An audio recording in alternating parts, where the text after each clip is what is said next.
Hello student, AD classes में आप सभी का स्वागत है।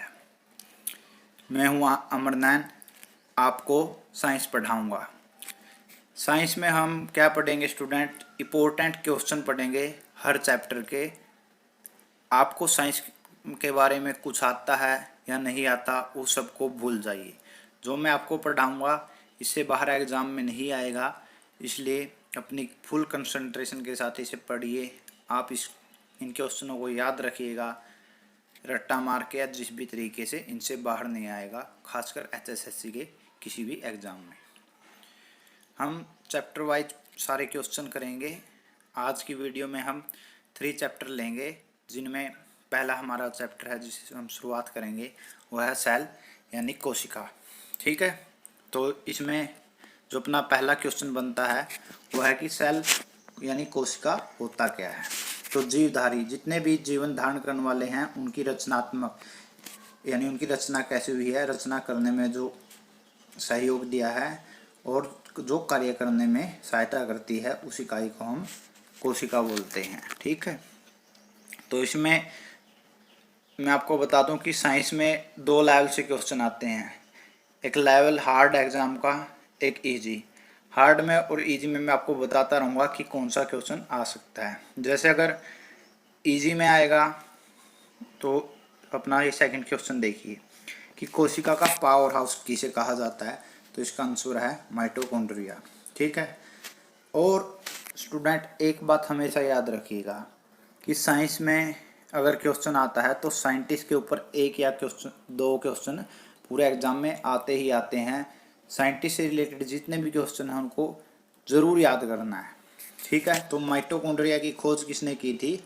अल्टमैन। आपको अंग्रेजी में ALTMEN लिख के मिल सकता है, तो दोनों सेम ही चीज़ है। फिर नेक्स्ट है कि कोशिका की आत्मघात थैली किसे कहते हैं? तो आंसर आएगा लाइसोसोम। ठीक है, अब अपना नेक्स्ट क्वेश्चन है, अगर हार्ड लेवल में पूछा जाएगा तो ये क्वेश्चन आ सकता है कि एनिमल और प्लांट दोनों में पाई जाने वाली कोशिका कौन सी है? तो आंसर है सूत्रकणिका। या ये भी पूछा जा सकता है कि सूत्रकणिका से संबंधित कौन सा वाक्य सही है। तो इसमें आपको आंसर दिया मिल सकता है कि क्या यह पादप और जंतु दोनों में पाई जाती है। तो आपको इसको दोनों तरीकों से याद रखना है।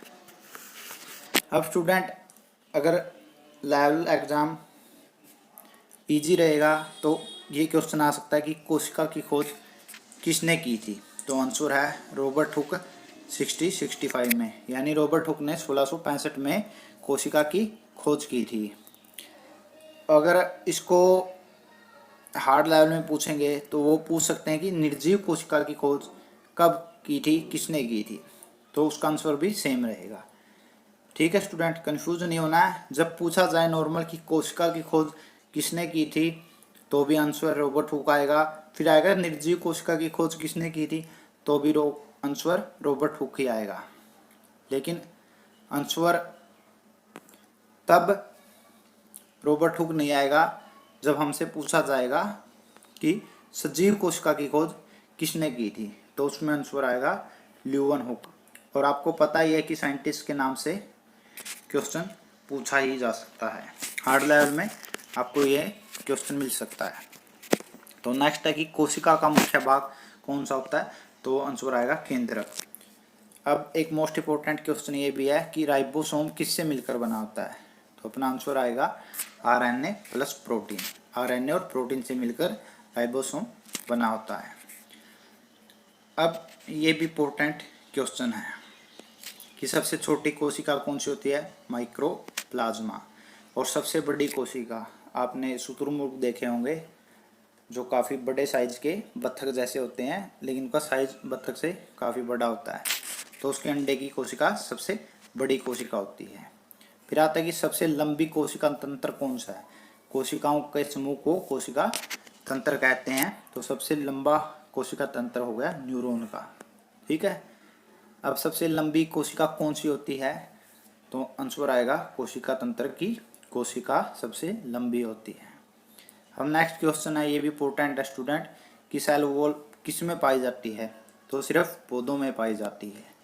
ठीक है, इसको याद रखना है। नेक्स्ट अपना जो क्वेश्चन है वो है कि सेंट्रोसोम पाया जाता है, तो इसका आंसर आएगा केवल जंतु कोशिका में। ऐसे भी पूछ लिया जा सकता है कि जंतु कोशिका में क्या पाया जाता है, तो आंसर सेंट्रोसोम रहेगा। इसको दोनों तरीकों से आपको याद रखना है, घुमा फिरा के इसको पूछ सकते हैं।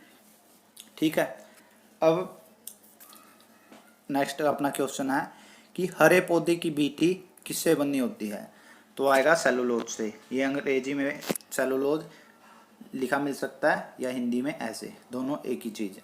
ठीक है, तो फिर कोशिका बीटी का कार्य क्या होता है? जो जीवाणु और कवक होते हैं ना, उनकी बाहरी हमले से रक्षा करना इसका काम होता है। ठीक है, अब नेक्स्ट जो इम्पोर्टेंट क्वेश्चन है वो है कि अगर कोशिका में राइबोसोम ना हो तो क्या होगा, तो इसका आंसर रहेगा प्रोटीन का संश्लेषण नहीं होगा। इसको आपको एग्जाम में ऐसा भी लिखा मिल सकता है कि प्रोटीन का संश्लेषण कब नहीं होगा, और उसमें आपको आंसर मिल सकता है कि अगर कोशिका में राइबोसोम मौजूद ना हो तो ये राइट आंसर रहेगा। इसको आपको दोनों तरीकों से याद रखना है। ठीक है, फिर साइंटिस्ट का क्वेश्चन है अगला कि जीव द्रव्य का नामकरण किसने किया था, तो आंसर आएगा अपना पुरकीजे ने। तो जो जीव द्रव्य होता है उसमें दो तरह के यौगिक होते हैं, एक अकार्बनिक पदार्थ और कार्बनिक, तो उनका अनुपात क्या होता है 81:19। ये भी इम्पोर्टेंट है, आपको याद रखना है। ठीक है, और जो कोशिका के अध्ययन, हर जैसे साइंस में हर चीज़ के अध्ययन के बारे में उसका एक नाम दिया गया है कि उसकी स्टडी क्या कहलाती है, वैसे ही कोशिका के अध्ययन को साइटोलॉजी कहते हैं। ठीक है स्टूडेंट, आगे बढ़ते हैं।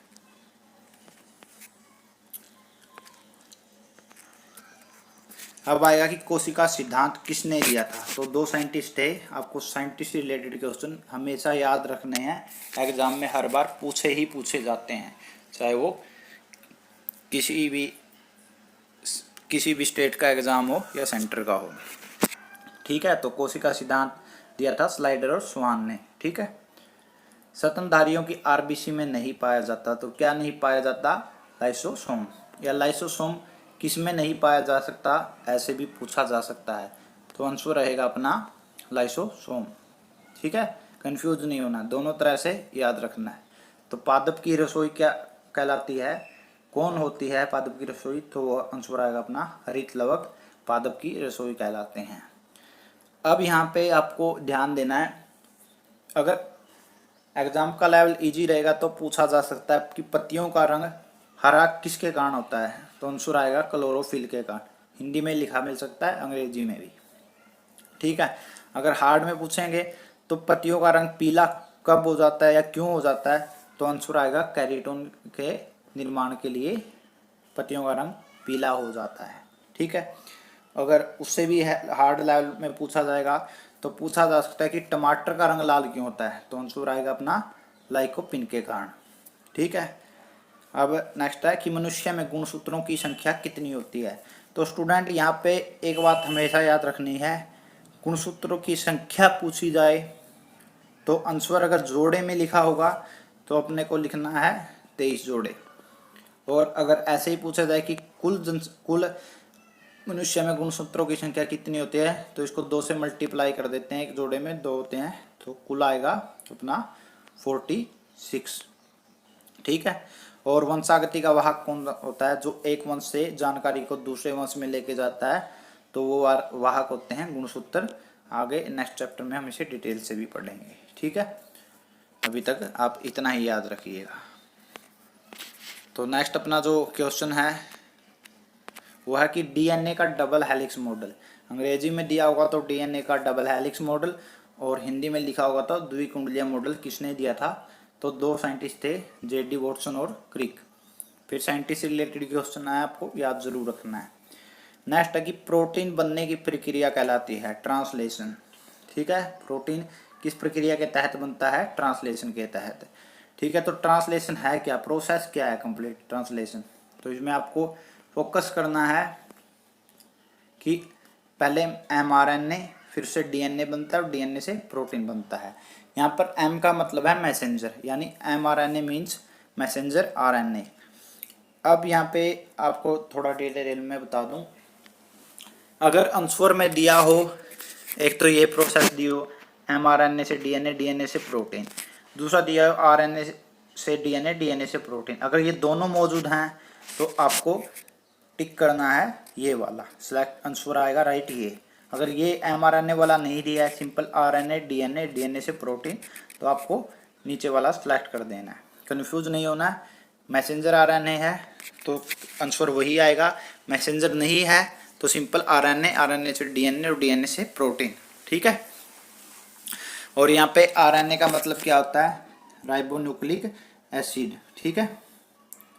और डीएनए का मतलब होता है डीऑक्सीराइबोन्यूक्लिक एसिड, ठीक है स्टूडेंट्स।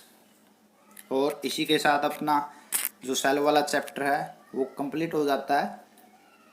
यही क्वेश्चन थे जो इम्पोर्टेंट थे, जिनमें से काफ़ी सारे पहले एग्ज़ाम में आ चुके हैं, कुछ होंगे जो आगे एग्ज़ाम में पूछ लिए जाएंगे, ठीक है। इनसे बाहर आपको पढ़ने की ज़्यादा ज़रूरत नहीं है, आप इनको ही याद रखिएगा। अब हम बढ़ते हैं नेक्स्ट चैप्टर की तरफ, ठीक है स्टूडेंट्स। तो नेक्स्ट चैप्टर अपना आनुवांशिक की वाला, ठीक है। तो इसमें जो पहला क्वेश्चन है वो है कि प्रकाश संश्लेषण में जो जिनमें पहले सबसे पहले प्रकाश संश्लेषण हुआ था वो कौन से जीव थे, तो आंसर होगा साइनोबैक्टीरिया, SYNOBACTRIA, ऐसे भी लिखा मिल सकता है, दोनों एक ही चीज़ है, ठीक है। तो आगे है पक्षियों व सतनी वर्ग के जंतुओं का विकास हुआ था, यानी जो पक्षी और सतनी वर्ग थे के जंतु थे वो किससे मिलके बने हुए थे, तो आएगा सरीसृपों से। और स्टूडेंट ध्यान दीजिएगा, यहाँ मैंने दो चीज़ें लिखी है, एक पक्षियों का वर्ग और एक सतनी वर्ग के जंतु। ये सतनी वर्ग के जंतु पहले पूछा गया एग्जाम में, तो दोनों का मैंने एक ही जगह लिख दिया है, सरीसृपों से। ऐसे भी पूछा जा सकता है कि सतनी वर्ग के जंतुओं का विकास किससे हुआ था, तो आपको आंसर याद रखना है सरीसृपों से। और पक्षियों वर्ग का पूछा जाए तो भी सरीसृपों से, ठीक है। कंफ्यूज नहीं होना, इम्पोर्टेंट है, पूछा जा सकता है, ठीक है। फिर जल स्तर के जो जंतु थे उनका विकास किससे हुआ था, मत्स्य वर्ग से, ठीक है। अब आता है, जैसे आपने सुना भी होगा कि प्राचीन जो चीज़ें होती है, जैसे दबी हुई चीज़ें होती है जो हम खोदते हैं इतिहास से, तो उनको जीवाश्म विज्ञान के अंदर अध्ययन कहलाता है, ठीक है। तो प्राचीन जीव और पादप, पादप का मतलब होता है पौधे, ठीक है, कंफ्यूज नहीं होना है, का अध्ययन किसके तहत होता है, कौन सा साइंस होता है, वो जीवाश्म विज्ञान, ठीक है। तो नेक्स्ट बढ़ते हैं, उपार्जित लक्षणों का अध्ययन क्या कहलाता है। स्टडी के ऊपर भी क्वेश्चन आ जाते हैं कि इसका अध्ययन क्या कहलाता है, उसकी स्टडी क्या कहलाती है, तो ये भी आपको याद रखने हैं। उपार्जित लक्षणों का अध्ययन कहलाता है टोटोलॉजी के अंदर, ठीक है। पीढ़ी दर पीढ़ी जाने वाले लक्षण कौन से होते हैं, आनुवांशिक होते हैं, जो एक पीढ़ी से यानी पिता से पुत्र में आते हैं, आगे उसके पुत्र से उसके पुत्र में जाते हैं, ठीक है। तो ये लक्षण आनुवांशिकी होते हैं। आनुवांशिकी जो प्रथम जानकारी थी वो किसने दी थी, तो एक साइंटिस्ट का नाम है ग्रेगर जॉन मेंडल ने, ठीक है। इनका काफ़ी योगदान दिया रहा है पूरी आनुवांशिकी की स्टडी में, तो ये आपको याद ही रखना है, ठीक है। अगर फादर पूछा जाए या जनक पूछा जाए, ठीक है, आनुवांशिका, तो ग्रेगर जॉन मेंडल ही थे, ठीक है। इन्होंने एक्सपेरिमेंट किया था, वो आगे पढ़ा रहे हैं हम, ठीक है। तो मेंडल ने जो प्रयोग किया था वो उसमें क्या यूज किया था, तो उन्होंने मटर के पौधों पर एक्सपेरिमेंट किया था। इम्पोर्टेंट क्वेश्चन है, ठीक है। आनुवांशिकी इकाई क्या होती है, तो इसमें आंसर आएगा जीन। और जीन कहाँ पाए जाते हैं, गुणसूत्रों में, ठीक है। तो सबसे पहले अब देखो ये क्वेश्चन इम्पोर्टेंट क्यों हो जाता है, जो नेक्स्ट अपना क्वेश्चन है, एक तो साइंटिस्ट से रिलेटेड है और एक अपने इंडियन साइंटिस्ट का नाम है, तो इस वजह से ये क्वेश्चन ज़्यादा इम्पोर्टेंट है, इस पर फोकस आपको करना है, पूछ लिया जा सकता है, ठीक है। सबसे पहले लैब में जीन का संश्लेषण किसने किया था, यानी वो कौन से वैज्ञानिक थे जिन्होंने प्रयोगशाला में जीन का संश्लेषण किया था, तो आंसर आएगा डॉक्टर अरविंद खुराना, ठीक है। और लैब में इन्होंने ही डीएनए का संश्लेषण भी किया था। तो दोनों में से कौन सा क्वेश्चन आ जाए तो आपको याद रखना है कि डॉक्टर अरविंद खुराना थे। ठीक है। नेक्स्ट है एक जीन एक एंजाइम सिद्धांत किसने दिया था? तो दो साइंटिस्ट थे, विडल और रैटम ने। ठीक है, याद रखना है फ्रेंड। जीन का वर्तमान देने वाले, जो जीन का वर्तमान नाम है, जो जीन ही है, उसका साइंटिस्ट का नाम क्या था? जो जोहानसन था। आपको याद रखना है। ठीक है। माता पिता से गुण अगली पीढ़ी में जाते हैं, ये हम पीछे भी पढ़ चुके हैं। तो इसका आंसर आएगा गुणसूत्रों द्वारा। और मनुष्य में गुणसूत्रों जोड़ों की संख्या कितनी होती है? 23। और अगर कुल गुणसूत्र पूछे जाएं तो आंसर रहेगा 46। ठीक है। मनुष्य में कुल गुणसूत्रों की संख्या कितनी है? 46। ठीक है। अब आपको जो इम्पोर्टेंट है वो मैं बता दूं।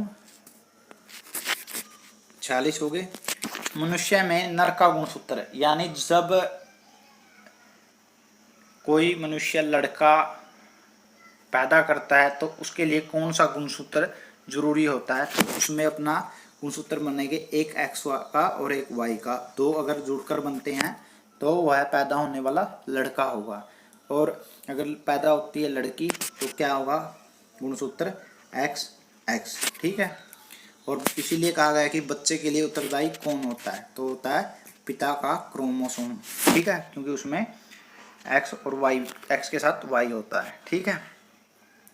तो ये बात, जैसे अब पहले कुछ कहा जाता था कि लड़की पैदा होने पर स्त्री को दोष दिया जाता है, तो उसमें स्त्री का रोल नहीं होता।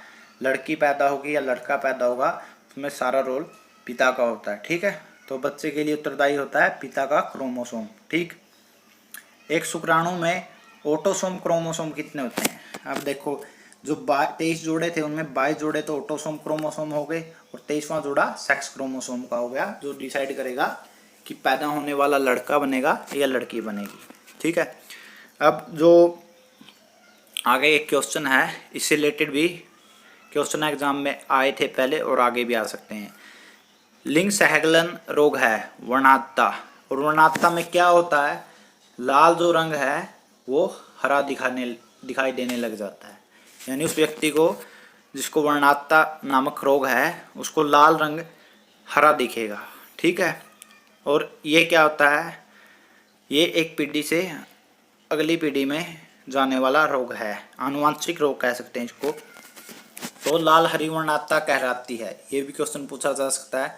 तो प्रोटोनोपिया व ड्यूट्रोनोपिया, ठीक है, दो तरह की होती है। ठीक।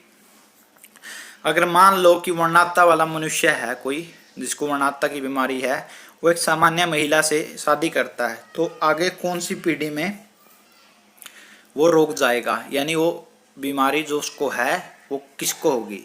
तो वो डायरेक्ट उसके पुत्र या पुत्री को नहीं होगी, उसकी पुत्रियों के आगे जो पुत्र होंगे उनमें वो चली जाएगी। इम्पोर्टेंट है, याद रखना है, ये कंडीशन आपको एग्जाम में मिल सकती है। ठीक है।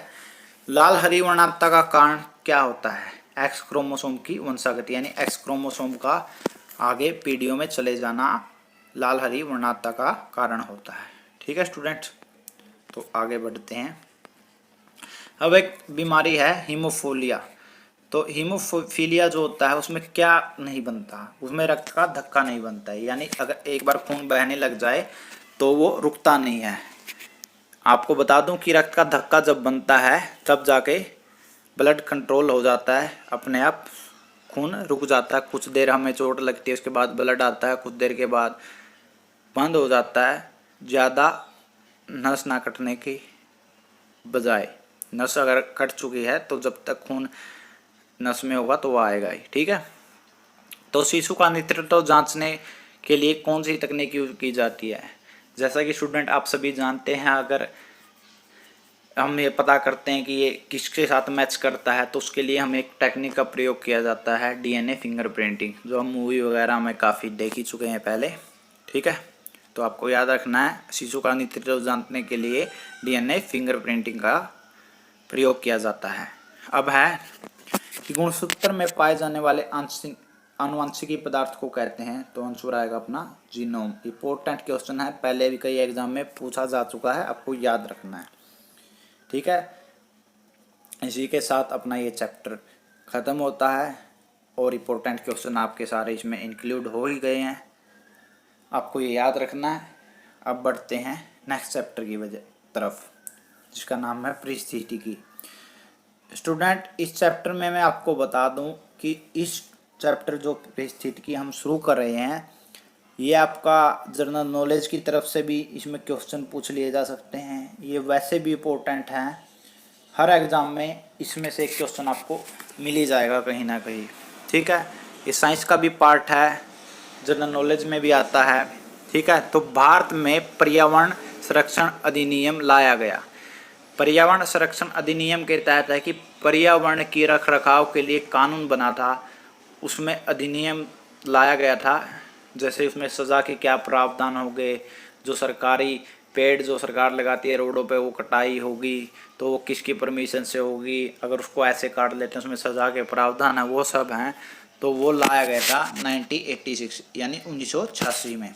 आपको इम्पोर्टेंट है, कई एग्ज़ाम में पूछ लिया चुका है और आगे भी पूछ लिया जा सकता है। तो आपको याद रखना है कि भारत में पर्यावरण संरक्षण अधिनियम लाया गया था 1986 में। ठीक है, अब नेक्स्ट क्वेश्चन ये भी पूछा गया कई एग्जाम में, विश्व पर्यावरण दिवस मनाया जाता है तो कब मनाया जाता है स्टूडेंट? 5 जून को। याद रखना इम्पोर्टेंट है, कब मनाया जाता है? 5 जून को। तो परिस्थितिकीय शब्द सबसे पहले यूज किया था, किस साइंटिस्ट ने यूज किया था? साइंटिस्ट के बिहाफ से फिर इम्पोर्टेंट क्वेश्चन है, तो ये यूज किया था रीटर ने।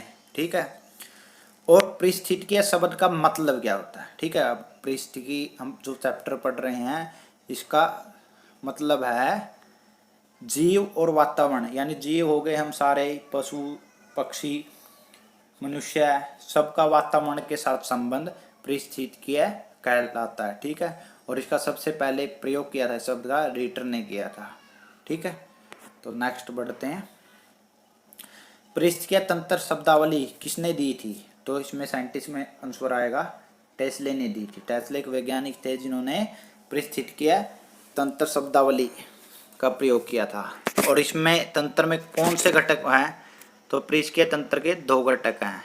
कितने घटक है ये भी पूछ लिया जा सकता है कि 2 घटक हैं, और कौन से हैं पूछा जाए तो जैविक और अजैविक। ठीक है, अब है कि किसी परिस्थितिकीय तंत्र में ऊर्जा का प्रवाह, ठीक है, किस तरह से होता है, मतलब जो परिस्थितिकीय तंत्र होता है उसमें किससे किसके पास चीज़ें जाती है। तो सबसे पहले उसमें पहला होता है उत्पादक, जो चीज़ें बनाता है, खुद बनाता है उत्पादक, जो उनको यूज करता है उपभोक्ता, और फिर वो गल सड़ जाती है, पिघल जाती है, यानी खत्म हो जाती है, उसको अपघटक बोलते हैं। ठीक है, और परितंत्र में ऊर्जा का मुख्य स्रोत, ये बहुत ही इम्पोर्टेंट क्वेश्चन है साइंस के बिहाफ से। अगर पूछा जाए कि पूरी पृथ्वी पर या हमारी दुनिया में प्रकाश का या ऊर्जा का प्रमुख स्रोत क्या है, तो उसका जवाब आएगा सूर्य का प्रकाश। पूछा भी गया है पहले, स्टूडेंट्स याद रखिएगा। वातावरण में ऊर्जा का प्रमुख स्रोत क्या है, तो सूर्य का प्रकाश है जो नेचुरल है। ठीक है, वायु या जल से मिट्टी का कटना क्या कहलाता है? मृदा का अपरदन। आपको ऐसे भी लिखा जा सकता है कि मृदा का अपरदन किस से होता है? वायु या जल से मिट्टी का कटना। ठीक, तो इसको अपरदन बोलते हैं, मृदा यानी मिट्टी का अपरदन। ठीक है, अब है कि मैंग्रोव और ज्वारीय वन पाए जाते हैं, कहाँ पाए जाते हैं? सुंदरवन डेल्टा। ठीक है, इंपॉर्टेंट क्वेश्चन है स्टूडेंट, सुंदरवन डेल्टा में पाए जाते हैं मैंग्रोव और ज्वारीय वन। ठीक है, और मैंग्रोव वनस्पति का मुख्य घटक है राइजोफेरा। ठीक है, समुद्र के किनारे की वनस्पति, यानी जो समुद्र के किनारे जो वनस्पति पाई जाती है उसको हम क्या कहते हैं? लवणोद्विक वनस्पति, यानी उसमें लवण तो मौजूद होते ही हैं, तो इसलिए उसको कहेंगे लवणोद्विक वनस्पति। ठीक है, याद रखना स्टूडेंट्स। अब आते हैं हम परिस्थितिकी के आगे कि उत्पादक किसे कहते हैं, ऐसा लिखा मिले, या जो खुद भोजन बनाते हैं वो क्या कहलाते हैं, वो है उत्पादक। उत्पादक से जो भोजन लेते हैं वो होते हैं उपभोक्ता। ठीक है, जैसे आप जनरल उपभोक्ता किसी चीज़ को आप दुकानदार से लेते हैं, ठीक, तो उत्पादक से सामान लेने वाले कहलाए उपभोक्ता। और उपभोक्ता के होते हैं 3 प्रकार। कितने होते हैं स्टूडेंट? 3 प्रकार होते हैं इसमें, प्राथमिक, द्वितीयक, तृतीयक। तो प्राथमिक में कौन से आ गए?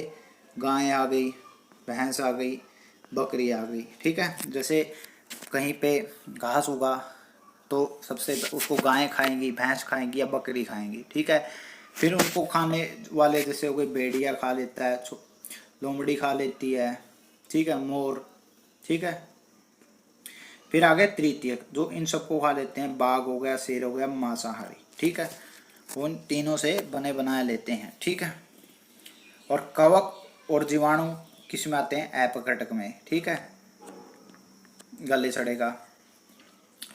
तो हाइड्रोफाइट कहते हैं एक जलीय पौधा, क्या कहलाता है? हाइड्रोफाइट। ये क्वेश्चन पहले आया था एग्जाम में, तो स्टूडेंट आपको याद रखना है, इंपॉर्टेंट क्वेश्चन है।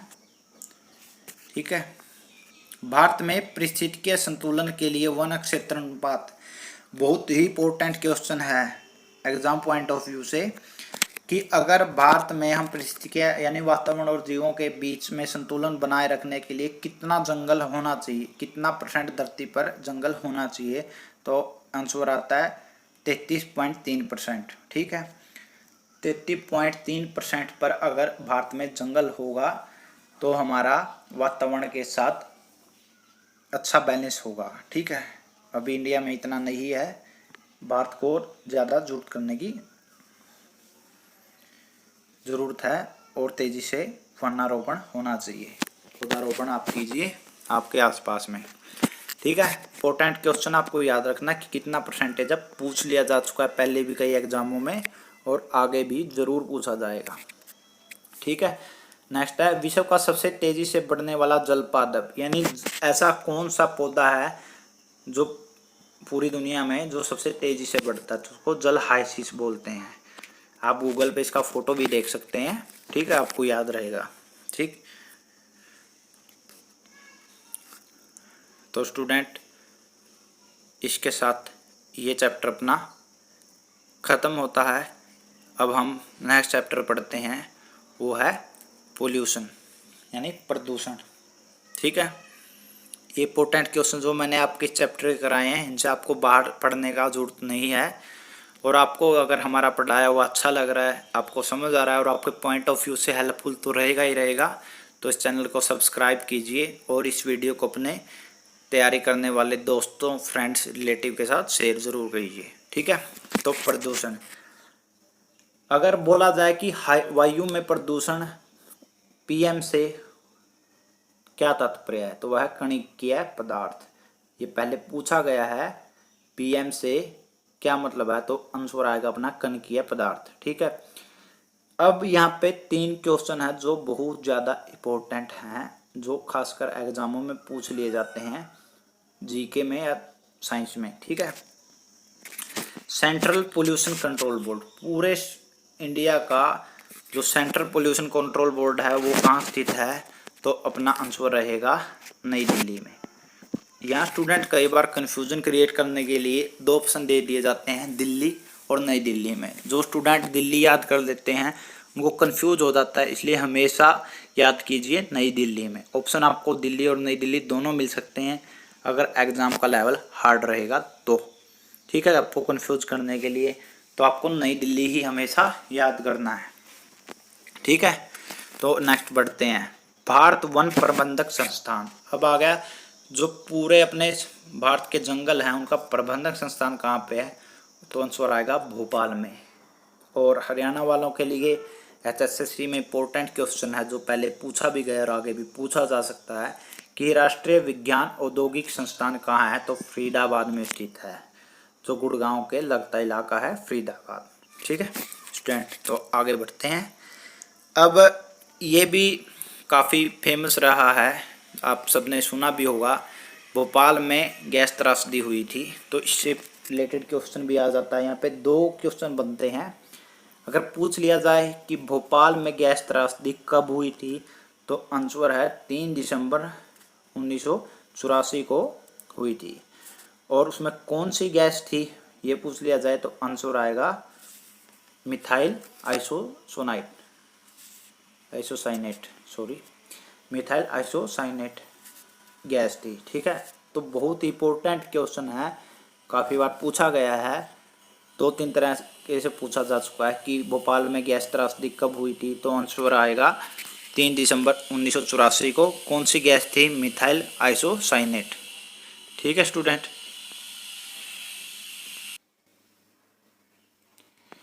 तो स्टूडेंट आगे बढ़ते हैं। वायु प्रदूषण का सबसे बड़ा कारण अगर पूछा जाए तो यहाँ पे 2 क्वेश्चन बनते हैं। वायु प्रदूषण का कारण अगर पूछा जाए और गैस का आंसर दिया हुआ तो गैस, कौन सी गैस वायु प्रदूषण के सबसे बड़े कारण है? आपको ये गैसें अकेले अकेले भी मिल सकती हैं, फिर ऐसा लिखा मिल सकता है नीचे पोल दावो, यानी ये सारी की सारी जिम्मेदार है। तो आपको इनके नाम प्रॉपर याद रखने हैं। ये जहरीले गैसें हैं जो वायु प्रदूषण का कारण बनती है। तो पहला है carbon monoxide, sulphur dioxide, hydrogen sulphide, hydrogen fluoride, nitrogen के ऑक्साइड और अमोनिया। यहाँ पे स्टूडेंट आपको एक और जो चीज़ याद रखनी है वो मैं आपको बता दूँ। कन्फ्यूज करने के लिए कई बार क्या दिया जाता है, अकेला कार्बन दे दिया जाता है, तो वो कारण नहीं है। अकेला हाइड्रोजन दे दिया जाता है आंसर में, तो वो भी कारण नहीं है। अकेला नाइट्रोजन दे दिया जाता है, वो भी कारण नहीं है। हाँ, अकेला अमोनिया कारण है। ठीक है, तो जो नाइट्रोजन, कार्बन, हाइड्रोजन अगर अकेला दिया हो तो कंफ्यूज नहीं होना है, तो वो आंसर नहीं बनेगा। कार्बन मोनोऑक्साइड होगा तो आंसर बनेगा, हाइड्रोजन सल्फाइड होगा तो आंसर बनेगा, हाइड्रोजन फ्लोराइड होगा तो बनेगा, और नाइट्रोजन के ऑक्साइड होंगे तो आंसर बनेगा। अकेली नाइट्रोजन वायु प्रदूषण का कारण नहीं है। ठीक है, कंफ्यूज नहीं होना, आपको याद रखना है। ध्यान से पढ़ लीजिएगा इन गैसों के नाम, और क्वेश्चन पहले पूछा गया है, कंडीशन में भी पूछा जा सकता है कि कौन सी गैसें हैं। तो बढ़ते हैं नेक्स्ट क्वेश्चन की तरफ। तो नेक्स्ट है, विश्व पर्यावरण दिवस कब मनाया जाता है? 5 जून को। डेट से रिलेटेड आपको आते ही हैं, और जो जी सम्मेलन वगैरह होते हैं इनमें सबसे ज़्यादा पर्यावरण के मुद्दे उठाए जाते हैं, तो इसके बारे में क्वेश्चन पूछ ही लिया जाता है, इसलिए ये याद रखिएगा आप। ठीक है, और फिर है नेक्स्ट है ओजोन दिवस। तो ओजोन क्या है? ओजोन जो अपनी परत है, एक लेयर है जो सूर्य से आने वाली पराबैंगनी किरणों को रोककर हमें बीमार होने से बचाती है, उसका एक दिवस, एक दिन उसका मनाया जाता है। तो कब मनाया जाता है? 16 सितंबर का। तो ये भी इम्पोर्टेंट है, याद कर लीजिएगा। ठीक है, नेक्स्ट है ध्वनि प्रदूषण कब होता है? तो इसका मतलब ध्वनि प्रदूषण का कारण या ध्वनि प्रदूषण माना जा सकता है कब? वहाँ पे कंडीशन दी जा सकती हैं, 80 dB से नीचे हो, 80 dB हो, 80 से ऊपर हो, तो आंसर आएगा 80 dB से ज़्यादा। यानी जब भी कभी साउंड करी जाती है, चेक की जाती है साउंड पोल्यूशन, तो उसमें सबसे पहले वो यही देखते हैं कि वो कितना है। तो जब भी ध्वनि प्रदूषण का पूछा जाए तो ध्वनि 80 dB से ऊपर होनी चाहिए, ये ध्वनि का मापकरण है। और सबसे ज़्यादा जल प्रदूषण होता है बढ़ते शहरीकरण से। जितना भी अपना गांव से शहर बन रहा है उसकी वजह से जल प्रदूषण सबसे ज़्यादा बढ़ रहा है। ठीक है, और जल प्रदूषण से संबंधित क्या है? बीओडी। बीओडी जल प्रदूषण संबंधित है, और बीओडी की फुल फॉर्म का क्वेश्चन भी पहले कई बार पूछ लिया जा चुका है। तो इसकी फुल फॉर्म अगर पूछी जाए तो इसका आंसर आएगा बायोकेमिकल ऑक्सीजन डिमांड। ठीक है, ये और ऐसे भी पूछ लिया जा सकता है कि बीओडी किसे संबंधित है, तो आंसर आएगा जल प्रदूषण। ठीक है, या बायोकेमिकल ऑक्सीजन डिमांड का संबंध है, सीधा आंसर आएगा जल प्रदूषण। देखो स्टूडेंट, एग्ज़ाम में ना किसी भी तरीके से घुमा फिरा के पूछ लिया जा सकता है। मैं आपको जो क्वेश्चन पढ़ा रहा हूँ उनका आंसर पढ़ा रहा हूँ, आप क्वेश्चन से आंसर बनाइए और आंसर से क्वेश्चन। ठीक है, तो दोनों तरीक़ों से पूछ लिया जा सकता है, आप दोनों चीज़ों को याद रखिएगा, ठीक है। और जल प्रदूषण हम कब मानते हैं, जब जल में ऑक्सीजन की मात्रा होती है, ठीक है। अब देखो, जो अपना पानी होता है उसका फॉर्मूला होता है H2O, यानी उसमें हाइड्रोजन भी होता है और ऑक्सीजन भी होता है, ठीक है। आपको याद रखना है, ठीक। तो जब उसमें ऑक्सीजन की मात्रा जो O है वो ऑक्सीजन के लिए है, वो कम हो जाता है तो हम उसको जल को प्रदूषित मान लेते हैं। तो जल में ऑक्सीजन की कमी की मात्रा कम हो जाना ये जल प्रदूषण है। और वायु प्रदूषण का अगर कारण पूछा जाए, गैसों के अलावा अगर ऑप्शन हो कि वायु प्रदूषण सबसे ज़्यादा होता है तो किससे होता है, वाहनों के धुएं से। और कितने परसेंट होता है, 60%, 100 में से 60% होता है वाहनों के धुएं से, ठीक है। याद रखना इंपॉर्टेंट है। जमीन से निकलने वाले ईंधन को हम क्या कहते हैं, जीवाश्म ईंधन, ठीक है स्टूडेंट। सबसे हानिकारक प्रदूषित गैस कौन सी है, इंपॉर्टेंट क्वेश्चन है। सबसे जहरीली गैस है कार्बन मोनोऑक्साइड। गैसों में अगर सबसे हानिकारक या प्रदूषित गैस पूछ लिया जाए तो कार्बन मोनोऑक्साइड सबसे जहरीली गैस है, ठीक है स्टूडेंट्स। अब है नेक्स्ट, अम्लीय वर्षा होती है। अम्लीय वर्षा जो होती है, एसिड रेन जिसको बोला जाता है, तो उसमें कौन सी जो गैसें होती है जो इसका कारण है, वो है सल्फर डाइऑक्साइड और नाइट्रोजन डाइऑक्साइड। अब अगर इसमें पूछ लिया जाए ऑप्शन में कि अम्लीय वर्षा में सबसे ज़्यादा कौन सी गैस होती है, तो आपको उसमें क्लिक करना है सल्फर डाइऑक्साइड, ठीक है। नाइट्रोजन डाइऑक्साइड दूसरे नंबर पे आएगा। ग्राफ के रूप में दिया हो तो सबसे ज़्यादा सल्फर डाइऑक्साइड, उसके बाद नाइट्रोजन डाइऑक्साइड, और इन दोनों की वजह से ही अम्लीय वर्षा एसिड रेन होता है, ठीक है। ग्रीन मफलर का इस्तेमाल करते हैं ध्वनि प्रदूषण को कम करने के लिए, ग्रीन मफलर का इस्तेमाल किया जाता है, ठीक है। रेडियो एक्टिव से प्रदूषण होता है। अब ये इंपॉर्टेंट क्वेश्चन है स्टूडेंट, आपको एग्जाम का अगर लेवल हार्ड रहेगा तो कंफ्यूज करने के लिए एक चीज़ दी होगी कि जल, वायु और जमीन तीनों में प्रदूषण का कारण है। उसमें आपको आंसर दिए जा सकते हैं बहुत सारे गैसों के, कार्बन मोनोऑक्साइड हो गया, सल्फर डाइऑक्साइड हो गया, हाइड्रोजन क्लोराइड हो गया, ठीक है। और साथ में मिल सकता है कि वाहनों के धुएं से, ठीक है, वो होता है उनसे। लेकिन सबसे ज़्यादा तीनों चीज़ों में जो पोल्यूशन होता है वो है रेडियो एक्टिव पदार्थों से, ठीक है। तो ऐसा मिल सकता है कि रेडियो एक्टिव पदार्थ से प्रदूषण कहाँ होता है, जल, वायु, जमीन। सबसे अगर खतरनाक हैं तो रेडियो एक्टिव पदार्थ हैं जो हर चीज़ में अपना प्रदूषण फैलाते हैं, हवा में, जल में और ज़मीन में, ठीक है। तो सबसे खतरनाक जो रेडियो एक्टिव पदार्थ था वो है स्ट्रोनियम 90, ठीक है। ये भी पूछा गया था पहले एग्जाम में और आपको याद रखना है।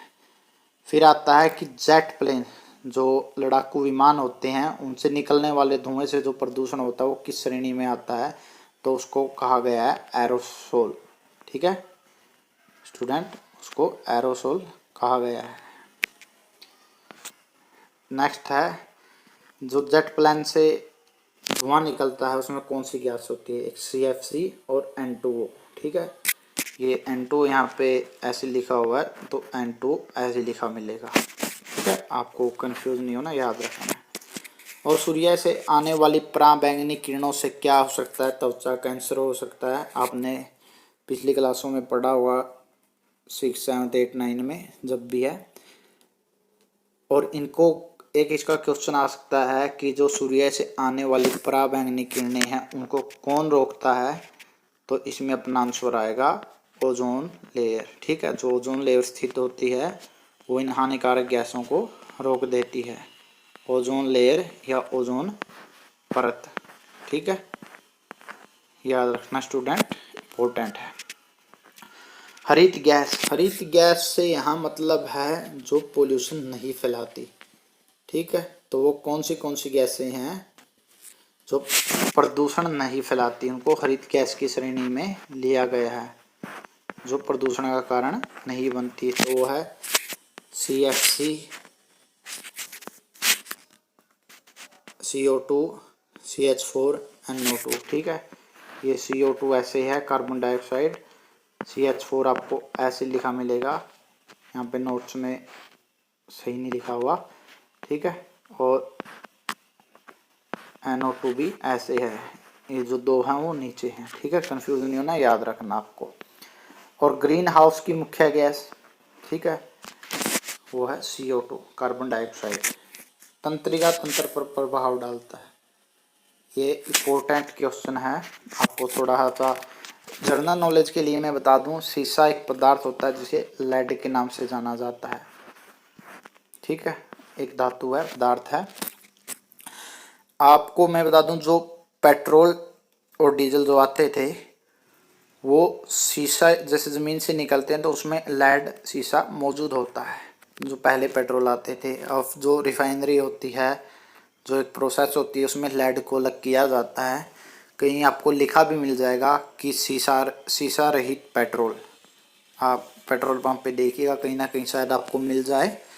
तो इसमें क्या होता है, जब वो पेट्रोल गाड़ियों में डलता था, बाइक में डलता था, तो धुएं से जो लेड से पोल्यूशन होता था वो अपने तंत्रिका तंत्र पर प्रभाव डालता था। ठीक है, तो आंसर आएगा इसका शीशा। जो तंत्रिका तंत्र पर प्रभाव डालता है तो वो पदार्थ कौन सा है, शीशा, लेड। भी आपको ऑप्शन में मिल सकता है, दोनों एक ही चीज़ है। मनुष्य के रक्तदाब पर असर डालता है तो उसका आंसर आएगा कैडमियम। ठीक है, कौन सा पोल्यूशन के तहत मनुष्य के रक्तदाब पर असर पड़ता है, कैडमियम। या कैडमियम से क्या होता है, उसमें आपको कंडीशन दी जा सकती है। तो उसमें एक कंडीशन अगर ये होगी कि मनुष्य के रक्तदाब पर असर पड़ता है तो आपको आंसर वही लिखना है। ठीक है स्टूडेंट्स, आपको ना क्वेश्चन आंसर के रूप में मिल सकता है और जो आंसर है वो क्वेश्चन के रूप में मिल सकता है, घुमा फिरा के। आपको उस तरीके से पढ़ लेना है, कंफ्यूज नहीं होना है, पूरी चीज़ याद रखनी है जो मैंने आपको बता रहा हूँ। हर एक चैप्टर से जो इम्पोर्टेंट है, जो क्वेश्चन बनते हैं, इनसे बाहर नहीं आएगा, आपको सिर्फ इतना ही पढ़ना है। ठीक है, कंफ्यूज नहीं होना है। अब होता है जो कि कोयले की खदान में काम करते हैं ना जो मजदूर, वो बीमार हो जाते हैं, तो किस पोल्यूशन किसकी वजह से होता है, सिलिका की वजह से होता है। कोयलों की खदान में काम करने वाले मजदूर इससे मर भी जाते हैं इस प्रदूषण की वजह से। ठीक है, तो आपको याद रखना है। या सिलिका ऐसे भी पूछ लिया जा सकता है कि सिलिका से मतलब है, या सिलिका किस के संबंध में कौन सी बात सही है कि कोयले में काम करने वाले मजदूर बीमार या मर जाते हैं, ऐसा भी लिखा मिल सकता है। तो बीमार होना और मरना भी आपको ऑप्शन में मिल सकता है, तो उनमें भी। तो नेक्स्ट हम करते हैं चैप्टर मानव शरीर के तंत्र। ये काफ़ी बड़ा चैप्टर है, इससे काफ़ी क्वेश्चन हैं और आते हैं। इसको हम अगले पार्ट में भी डिस्कशन करेंगे, कुछ क्वेश्चन हम इसी वीडियो में करेंगे। तो इसमें सबसे पहला जो क्वेश्चन है वो है कि मनुष्य के अंदर भोजन का आरंभ कहाँ से होता है। तो हम खाना खाते हैं, जैसा आप सभी जानते हैं, मुख या मुंह से हम आरंभ करते हैं। मनुष्य में लार ग्रंथि से निकलने वाला एंजाइम, जो अपने मुंह से लार निकलती है, उसमें टाइलिन नाम का एंजाइम होता है। और भोजन में हानिकारक पदार्थ होते हैं, उनको नष्ट करने का काम कौन करता है, लाइसोजीम। ठीक है, इंपॉर्टेंट है, याद रखना है। आमाशय में भोजन कितने देर तक रहता है। जब हम खाना खाते हैं वो प्रोसेस के थ्रू होता हुआ आमाशय में जाता है और वहाँ वो 4 घंटे तक रहता है। आमाशय में भोजन पहुँचाने पर पाइलोरी ग्रंथि में कौन सा रस निकलता है। अब यहाँ पे इम्पोर्टेंट ये है कि आमाशय में पहले तो कौन सी ग्रंथि होती है, ऐसे पूछ लिया जा सकता है। तो पाइलोरी ग्रंथि होती है और उससे रस कौन सा निकलता है, जठर रस। ठीक है, और आमाशय के अंदर ही कौन से एंजाइम होते हैं, तो 2 तरह के एंजाइम होते हैं, पेप्सिन व रेनिन। अब ये दोनों इम्पोर्टेंट हैं, इनसे क्वेश्चन बनता ही बनता है। काफ़ी बार इन 2 एंजाइमों पे क्वेश्चन आया है एग्ज़ाम में। तो इनको डिटेल में पढ़ते हैं थोड़ा सा कि जो पेप्सिन होता है वो जाइम प्रोटीन को पचाता है। कौन से प्रोटीन को पचाता है, जाइम प्रोटीन को, और प्रोटीन को पेप्सिन में बदलने का काम करता है। एक प्रोसेस होती है जिसमें प्रोटीन पेप्सिन में बदलता है और आगे जाकर ग्लाइड में बदलता है। तो नेक्स्ट है कि रेनिन का काम क्या है। वो दूध को दही में बदलने वाला एंजाइम है। अगर आसान क्वेश्चन कभी आएंगे तो ये आ सकता है, हार्ड में अदर आएंगे। तो दूध और प्रोटीन दोनों को पचाने का काम भी कौन सा एंजाइम करता है, रेनिन। तो ये याद रखना है, किसी भी तरह से क्वेश्चन आ सकता है। ठीक है स्टूडेंट्स, आगे बढ़ते हैं। लार किसके पाचन में सहायता करती है, तो स्टार्च के। ये ऐसे भी लिखा मिल सकता है आपको, STARCH। ठीक है, आगे बढ़ते हैं। मनुष्य की पाचन नली कितने फीट लंबी होती है, तो आंसर है 32 फीट। सबसे लंबी अगर कुछ होता है मनुष्य के अंदर तो पाचन नली होती है, और वो है 32 फीट। ठीक है, याद रखना आपको। डायस्टेज एंजाइम का स्रोत होती है लार ग्रंथि। लार ग्रंथि में कौन सा एंजाइम होता है, तो डायस्टेज एंजाइम। ठीक है, डायस्टेज करने वाला, आपका डाइजेशन करने वाला। ठीक है, किस पाचन अंग में अम्ल होता है, तो अग्नाशय में होता है। और क्या होता है, HCl होता है। और HCl की फुल फॉर्म क्या है, हाइड्रोक्लोरिक अम्ल या हाइड्रोक्लोरिक एसिड भी बोल सकते हैं। ठीक है, वो हिंदी और अंग्रेजी के हिसाब से होता है। जब वो आपने देखा हो, मवेशी होते हैं जो जानवर, यानी जो खाना खाते, वो घास खाते हैं, वो उसको सबसे पहले कहाँ इकट्ठा करते हैं, तो प्रथम अग्नाशय में। इनमें 2 अग्नाशय होते हैं, तो प्रथम में अग्नाशय में वो स्टोर करते हैं। और पाचन क्रिया में प्रोटीन किस में बदल जाता है, एमिनो एसिड में बदल जाता है। हमने पिछले चैप्टर में पढ़ा था ट्रांसलेशन, उसमें प्रोटीन बनता है, तो फिर प्रोटीन आगे जाके एमिनो एसिड में कन्वर्ट हो जाता है। ठीक है स्टूडेंट, याद रखिएगा। आगे बढ़ते हैं। दूध में कौन सा प्रोटीन शर्करा युक्त होता है, तो दो हैं, लैक्टोज है और कैसीन है। ठीक है, याद रखना है आपने। दूध में पाए जाने वाला मुख्य प्रोटीन कौन सा है, अब देखिए यहीं पे है, 2 क्वेश्चन हैं। प्रोटीन शर्करा युक्त होते हैं, लैक्टोज और कैसीन। और दूध में पाए जाने वाला मुख्य प्रोटीन अगर आए तो सबसे मतलब ज़्यादा क्वांटिटी में पाए जाने वाला कैसीन होता है। अगर ज़्यादा पूछा जाए, मुख्य पूछा जाए, तो एक ही मतलब है, कंफ्यूज नहीं होना। और शर्करा युक्त होते हैं तो 2 होते हैं, लैक्टोज और कैसीन। ठीक है, ग्लूकोज को इथाइल अल्कोहल में बदलने वाला एंजाइम होता है जाइमेज। अब जाइमेज पे भी क्वेश्चन आते हैं। ठीक है, तो एथाइल अल्कोहल कौन सा है, जो आजकल हम कोविड-19 में हैंड रब यूज कर रहे हैं, सैनिटाइज़र यूज कर रहे हैं, तो इसमें एथाइल अल्कोहल होता है, और वो होता है 70% अबव। ठीक है, आपको जनरल नॉलेज के लिए बता दूं। किस एंजाइम की वजह से HIV वायरस अपना आकार बदल लेता है, तो रिवर्स ट्रांसक्रिप्शन होती है। इसमें क्या होता है, जो DNA होता है ना, उससे RNA बनता है। जनरली क्या होता है, RNA से DNA बन रहा होता है, लेकिन इसमें उल्टा है, DNA से RNA बनता है, इसलिए इसको रिवर्स ट्रांसक्रिप्टेज कहा जाता है। ठीक है, ये प्रोसेस। ठीक है, रेशेदार प्रोटीन कौन सा है, तो केराटिन है। मछली प्रथम श्रेणी का प्रोटीन है। मछली को मेन स्रोत माना जाता है प्रोटीन का, क्यों, क्योंकि उसमें जो ज़रूरी एमिनो एसिड होते हैं ना, एमिनो अम्ल होते हैं, वो होते हैं मौजूद। ठीक है, कौन से अंग में उंगली के समान उभरी हुई संरचनाएं होती है, जिसे हम दीर्घरोम या रंजवाकार कहते हैं, तो वो अंग है छोटी आंत। ठीक है, आपको याद रखना है। आगे बढ़ते हैं स्टूडेंट। मानव शरीर में पाचन का अधिकतम भाग संपन्न होता है, तो इसका आंसर आएगा छोटी आंत। ठीक है, छोटी आंत पे क्वेश्चन आ जाता है। मानव शरीर में अधिकतम भाग संपन्न मतलब अधिकतर अपना खाना पच जाता है छोटी आंत में। अधिकतम पोषक तत्व रक्त में अवशोषित होते हैं। देखो, जो हम खाते हैं, कभी भी याद रखिएगा स्टूडेंट, जो हम खाते हैं उससे आवश्यक जो तत्व होते हैं ना, पोषक तत्व होते हैं, वो ब्लड में मिल जाते हैं, ब्लड में अवशोषित कर लिए जाते हैं, और फिर वो पूरी बॉडी में फैल जाते हैं। तो वो कहाँ से होता है, तो आंसर आएगा छोटी आंत। याद रखना है, इम्पोर्टेंट है। ठीक है, छोटी आंत। आगे बढ़ते हैं। सिग्मोइड कोलम किसका भाग है, तो है बड़ी आंत का। अब आता है स्टूडेंट्स, लीवर की बात करेंगे हम। इस पे बहुत इंपॉर्टेंट क्वेश्चन बनते हैं और आते भी हैं। ठीक है, तो लीवर को थोड़ा सा ध्यान से पढ़ लीजिएगा। ठीक, वसा मानव शरीर में सबसे बड़ी ग्रंथि, अगर पूछा जाए कि कौन सा अंग, ग्रंथि भी छोड़िए आप, कौन सा अंग सबसे बड़ा है, तो वो है लीवर। ठीक है। वसा, जिसको हम फैट बोलते हैं इंग्लिश में, घुलनशील विटामिन का भरपूर स्रोत कौन सा है, तो आंसर आएगा लीवर। कार्बोहाइड्रेट्स को ग्लाइकोजन के रूप में जमा करता है लीवर, ग्लाइकोजन को ग्लूकोज में बदलता है, तो आंसर आएगा लीवर। रक्त को शुद्ध करता है तो लीवर, इसलिए लीवर हमारा सबसे प्रमुख अंग है, सबसे बड़ा अंग है, तो सबसे ज़्यादा जिम्मेदारियां हैं इसके ऊपर, और इसका शुद्ध रहना बहुत ज़रूरी है, इसका ठीक ठाक रहना बहुत ज़रूरी है। अपनी बॉडी, जो मानव की बॉडी होती है, वो अपने आप खुद को ठीक कर सकती है, और लीवर को अगर डैमेज हो जाता है तो 55 दिन के अंदर, याद रखिएगा, 55 दिन के अंदर सेल्फ रिकवरी कर लेता है, अगर उसको पौष्टिक आहार मिले। पौष्टिक आहार से यहाँ मतलब है हरी पत्तियों की सब्जियाँ। ठीक है, याद रखिएगा। तो रक्त को शुद्ध करने का काम भी कौन करता है, लीवर करता है। रक्तधारी इसमें क्या बनाते हैं, या यूरिया रक्तधारियों में कहाँ बनता है, तो आंसर आएगा लीवर।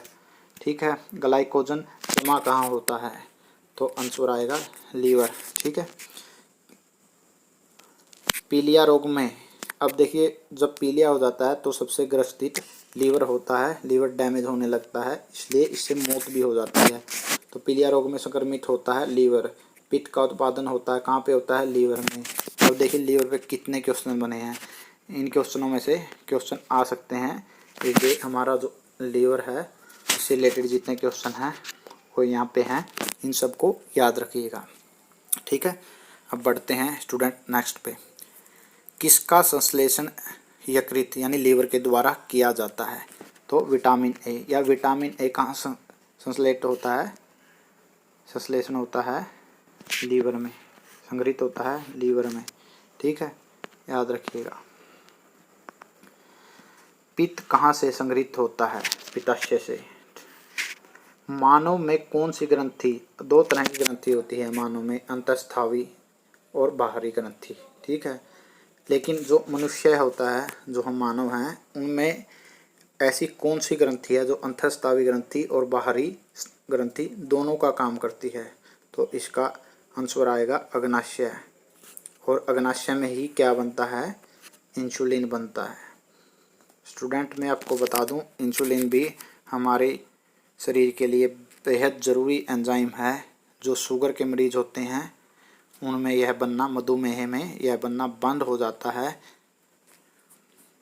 ठीक है, आप ये भी याद रख सकते हैं। तो पैनक्रियाज की कोशिकाएं जो इंसुलिन उत्पन्न करती हैं कहलाती है, वो कौन सी कोशिकाएं हैं जो इंसुलिन उत्पन्न करती है पैनक्रियाज की। ठीक है, वो है आइसोलेट्स ऑफ लैगरहैंस। ठीक है, ये आपको याद रखना है, आइसोलेट्स ऑफ लैगरहैंस।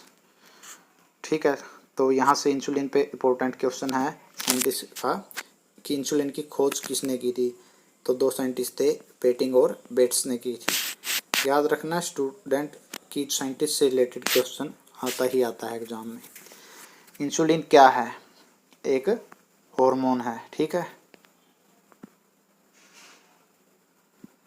यह शर्करा की मात्रा को नियंत्रण, वही है ना, यह मीठे की मात्रा को नियंत्रित करता है, और शुगर के मरीजों में मीठा बढ़ना शुरू हो जाता है, जिसकी वजह से इंसुलिन जब नहीं बन पाता तब यह बढ़ना शुरू हो जाता है, जिसकी वजह से वो मधुमेह से शिकार हो जाते हैं। इसका स्त्राव बीटा कोशिकाओं में होता है। इंसुलिन है ना जो, उसका स्त्राव बीटा कोशिकाओं में हो जाता है। तो पूछ लिया जाता है बीटा ऐसे लिखा होगा या फिर ऐसे बीटा बना हुआ हो सकता है। ठीक है, कंफ्यूज नहीं होना आपको। ठीक है, और मधुमेह रोग में किस अंग का खराब होता है, खराब हो जाता है कौन सा अंग, वो पैनक्रियाज है, क्योंकि पैनक्रियाज ही है जो इंसुलिन उत्पन्न करती है, और इंसुलिन बनना बंद हो जाता है तो मधुमेह हो जाता है, और मधुमेह में फिर कौन सा अंग खराब होगा, पैनक्रियाज। ठीक है, इसको आप ऐसे याद रख सकते हैं। अब आपको अगला नेक्स्ट क्वेश्चन पे ले जाते हैं। मानव मल, जो यानी मानव का, देखो हम डाइजेशन में जाते हैं तो पचने के बाद जो वेस्ट बच जाता है वो हमारा मल के रूप में बाहर निकलता है। तो उस मल का रंग पीला होता है सामान्य तौर पर, और भी सिचुएशन हो सकती है जिनमें उसका रंग चेंज हो सकता है। तो वो रंग पीला होता है किसी कारण, यूरोबिलिन के कारण। ठीक है, ये आपको याद रखना है। हार्ड लेवल ऑफ एग्जाम में ही पूछा जाएगा, जब लेवल आसान रहेगा तब नहीं पूछा जाएगा। किस भाग में पाचन व श्वसन नलियाँ क्रॉस करती हैं? मनुष्य में एक जगह है जहाँ पे हमारी जो पाचन क्रिया में मदद करती हैं, जो हमारा खाना पचाने में काम करती हैं, और जो हमारी श्वसन नली है जो हमारे मुख से होके नीचे की तरफ जाती है, तो वो कहाँ पे क्रॉस होती हैं, एक दूसरे से मिलती हैं, क्रॉस होती हैं, तो वो भाग है ग्रसनी। ठीक है। लवण का कार्य क्या होता है? हमने लवणों के बारे में पढ़ा है। तो लवण का कार्य भोजन को और भी स्वादिष्ट बनाना होता है। ठीक है। प्रोटीन व पेप्टोन को पॉलीपेप्टाइड में व एमिनो एसिड में परिवर्तित करता है, तो वह कौन सा है? इरिप्सिन। इरिप्सिन एंजाइम है जो प्रोटीन को पेप्टोन में, प्रोटीन और पेप्टोन को पॉलीपेप्टाइड और एमिनो एसिड में कन्वर्ट कर देता है। ठीक है। वसा को ग्लिसरीन तथा फैटी एसिड में बदलता है, लाइपेज।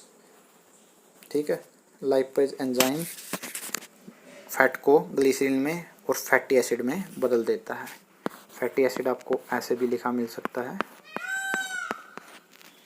एक सेकेंड, आपको ऐसे लिखा मिल सकता है FATTY एसिड। और एसिड की जगह आपको हिंदी में अम्ल लिखा मिल सकता है, तो कंफ्यूज नहीं होना है। जहाँ मैंने एसिड लिखा है वहाँ पे आपको अम्ल लिखा मिल सकता है, हिंदी में से अम्ल कहते हैं, तो आप अम्ल याद रख लीजिएगा, कंफ्यूज नहीं होना आपको। ठीक है। भोजन की पाचक क्रिया कहाँ पूरी हो जाती है? जैसे मैंने आपको बताया था कि अधिकतर बात पाचन का कहाँ पूरा हो जाता है, तो पहले भी आया था वो छोटी आंत। छोटी आंत में भोजन की पचने की क्रिया पूरी हो जाती है। और जो आपने देखा, जीभ के ऊपर अपने अंकुर बोलते हैं, इनको डॉट डॉट से बने होते हैं, उन्हें क्या कहते हैं? स्वाद कलियाँ। ठीक है, वो स्वाद पहचानने का काम करती हैं। ठीक है, तो इससे रिलेटेड ही है, हम जीभ पे ही पढ़ेंगे। जो जीभ का अगला भाग होता है, यानी जो आगे की तरफ का भाग होता है, वो कौन क्या पहचानता है? वो पहचानता है मीठा। आगे से जो अगर भाग है जीभ का, वो मीठा पहचानता है, और जो साइड का भाग है, आगे का भाग मीठा, पीछे का भाग कड़वा, और जो साइड का भाग है जो हमारी मुंह के बराबर में होता है, वो पहचानता है खट्टा। ये भी इम्पोर्टेंट है। इसको ऐसी सिचुएशन बना के भी दे सकते हैं कि कोई भोजन, रमन या आशीष भोजन कर रहा है, तो वह अगर सेब खा रहा है तो उसको सबसे पहले कहाँ से पता चलेगा कि सेब मीठा है या नहीं है, खट्टा है? तो ऐसे भी पूछ लिया जा सकता है। नेक्स्ट है मानव शरीर का सबसे कठोर अंग। बहुत ही इम्पोर्टेंट क्वेश्चन है, पहले भी पूछा गया है और आगे भी पूछा जा सकता है। अब कठोर अंग अगर शरीर का कोई है तो दांत का एनिमल है, दांत का पार्ट होता है। ठीक है, तो दांत से रिलेटेड है तो फिर वही बात है कि स्टडी पे क्वेश्चन आता ही है, किसी का अध्ययन स्टडी। इससे रिलेटेड जितने भी क्वेश्चन आएंगे चैप्टर में आपको याद रखना है। देखिए स्टूडेंट, आपको दो क्वेश्चन हमेशा याद रखना है। एक तो किसी भी चीज़ की डिस्कवरी, यानी किसी भी चीज़ की खोज किसने की थी, वैज्ञानिकों के नाम जहाँ पे भी आपको मिले। एक उसका अध्ययन, किसी भी चीज़ का अध्ययन क्या कहलाता है, बायोलॉजी में बहुत इंपॉर्टेंट होता है, यानी पूरे साइंस में लगा लीजिए, बायोलॉजी का अकेलेगा नहीं। और उसकी स्टडी क्या कहलाती है, दो चीज़ आपको याद रखना है। और तीसरी चीज़ होती है कोई लंबी ग्रंथि, यानी कोई बड़ी चीज़, लंबी, कोई बड़ी, कोई सबसे छोटी। ठीक है, इन पे एक क्वेश्चन आपको, दो क्वेश्चन आपको हर एग्ज़ाम में मिलेंगे ही मिलेंगे। सबसे छोटी बड़ी चीज़ क्या होती है, तो दांतों का अध्ययन कहलाता है ओडेंटोलॉजी। ठीक है, फिर आता है दांत की थेरेपी, यानी जब दांत की थेरेपी उसको क्या बोला जाता है, उसको बोला जाता है RCT। ये आपको ऐसे लिखा मिल सकता है, रूट कैनाल ट्रीटमेंट।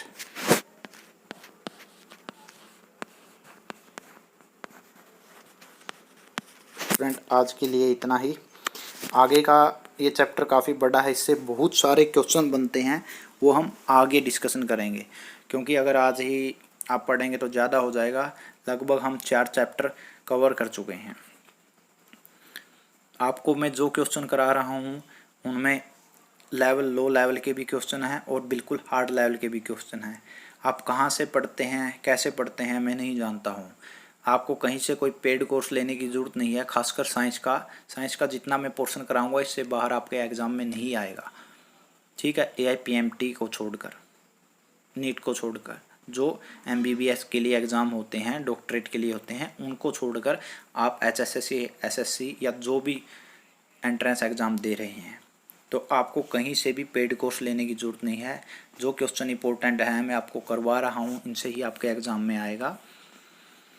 तो यहीं से पढ़ें। और आपको मेरा पढ़ाया अगर पसंद आता है तो हमारे चैनल को सब्सक्राइब कीजिए AD क्लासेस को, और ज़्यादा से ज़्यादा अपने फ्रेंड्स रिलेटिव के साथ वीडियो को शेयर करते रहें। और कमेंट में अगर आपको कुछ कमियां लग रही हैं मेरे पढ़ाने के तरीके से तो रिप्लाई करें, मुझे बताएं। ठीक है, मैं अमरनैन आपका फिर एक बार सभी का धन्यवाद करता हूँ। आप अपने घर पर रहें, सुरक्षित रहें, पढ़ते रहें, हौसला मत छोड़िए। आपकी परीक्षा सिर्फ एग्ज़ाम क्लासेज में नहीं होती, ज़िंदगी में ज़्यादा होती हैं। आप किस लेवल तक मेहनत करते हो, कितने टाइम तक करते हो सकता है आपको एग्ज़ाम क्लियर करने में ज़्यादा समय लग जाए, लेकिन आप करोगे ज़रूर। हौसला मत छोड़िए, नेगेटिव बातों को इग्नोर कीजिए और अपने एग्ज़ाम की तैयारी करते रहिए। आपको सफलता ज़रूर मिलेगी। मेरी तरफ से आप सभी तैयारी करने वाले स्टूडेंट को गुड लक। जुटे रहिए लगन के साथ, क्योंकि परिश्रम एक दिन सफलता ज़रूर दिलाता है। धन्यवाद।